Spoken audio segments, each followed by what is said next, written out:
On my appointment as Governor of Malta, I was entrusted to carry the George Cross to this island fortress.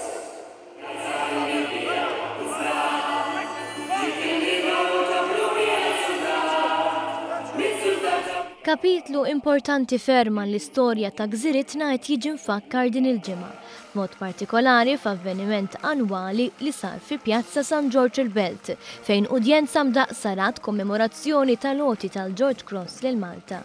Fl-istess pjazza fejn fl-1942 ingħatat din il-medalja, simbolu tal-qlubija tal-fortizza illi kienet artna.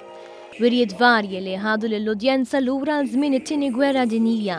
Iċ-ċerimonja għanqlet emozzjoni kbira. Dan anke permezz tal-filmati li fakru l-ħruxija u tal-attakki faxxisti mill-ajru fl-erbajnijiet. Fost dawn kien hemm wirja tal-famuża Victory Kitchen u kummentarju bil-ħna tat-turi lokali jagħtu informazzjoni dwar episodji uniċi fis-sentejn li Malta għaddiet mill-martirju tat-tieni gwerra dinjija. Ir-Re George VI ta' din il-medalja lil poplu Malti bħala xhieda tal-lealtà tiegħu lejn il-kuruna u l-eroiżmu li baqa' nfakkar tul is-snin.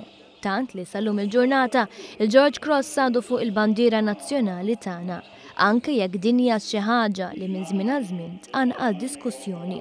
Iċ-ċerimonja ntemmet bid-daqq tal-Innu Nazzjonali Malti wara wirja tal-għoti tal-medalja nfisha.